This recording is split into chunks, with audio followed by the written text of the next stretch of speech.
जय हिंद दोस्तों, यह त्रिकोणमिति का सवाल है जो मैट्रिक के एग्जाम में पूछ सकता है। यहाँ पर देखिए कुछ नहीं करना है। सबसे पहले इसको हम LHS मान लेंगे, इसको हम RHS मान लेंगे। इसको हमें क्या करना है जी, सिद्ध करना है। तो हम चलेंगे किससे जी, LHS से, LHS से चलेंगे। तो हमारा LHS क्या दिया है जी, दिया है 1 प्लस सेक ए, अब बट्टा में दिया है सेक ए, बट्टा में क्या दिया है सेक ए। बस इसी को सॉल्व करके हमें इतना ला देना है। सबसे पहले आपको मालूम होना चाहिए कि सेक ए बराबर क्या होता है, इसको याद रखिएगा। चूंकि सेक ए बराबर होता है 1 बट्टा कोस ए, कोस ए, इसको बस आपको याद रखना है 1 बट्टा कोस ए। अब यहाँ पर सेक ए की जगह पर 1 बट्टा कोस ए रख दीजिए, यानी यहाँ पर हो जाएगा बाबू 1 प्लस सेक ए, इसके जगह पर 1 बट्टा कोस ए रखा जाएगा।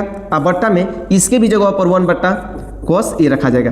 अब आप काम कीजिए, यहाँ पर देखिए इससे इसमें गुणा करके इसको जोड़ लीजिए। कोस ए को 1 से गुणा करेंगे तो कोस ए ही होगा, अब प्लस का प्लस और 1 का 1 हो जाएगा। अब बट्टा में आपका क्या होगा जी, ये आपका कोस ए हो जाएगा।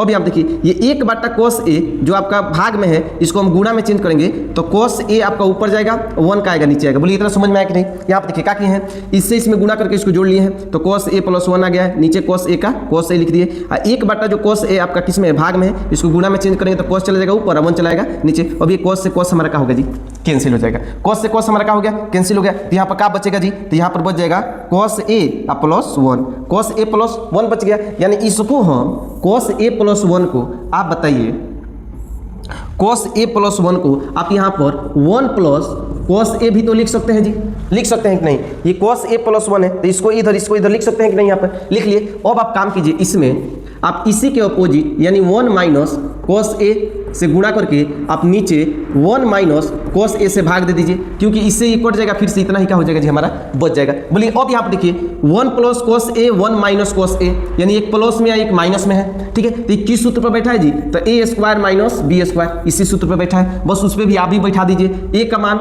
1 है तो 1 का स्क्वायर, प्लस का सॉरी माइनस का सूत्र में माइनस है तो माइनस दे दीजिए। कोस ए तो कोस ए का होल स्क्वायर, यानी यहाँ पर ए स्क्वायर माइनस बी स्क्वायर बैठ गया। अब बट्टा में आपका हो जाएगा 1 माइनस कोस ए। बोलिए इतना समझ में आया कि नहीं, 1 माइनस कोस ए। अब आप काम कीजिए, देखिए 1 का स्क्वायर करेंगे तो 1 ही होगा, माइनस का माइनस, यहाँ पर कोस ए का स्क्वायर करेंगे तो कोस स्क्वायर ए होगा। अब बट्टा में क्या होगा जी, 1 माइनस कोस ए, 1 माइनस कोस ए। अब आप काम कीजिए, देखिए अब कुछ नहीं करना है। यहाँ पर 1 माइनस कोस ए लिख लिए। 1 माइनस कोस ए का 1 माइनस कोस ए, 1 माइनस कोस स्क्वायर ए का वैल्यू होता है साइक स्क्वायर ए। यही हमारा हो गया RHS जो आपका ऊपर यहाँ पर दिया गया है। इतना बराबर इतना हमें सिद्ध करना था, हो गया सिद्ध। बोलिए समझ में।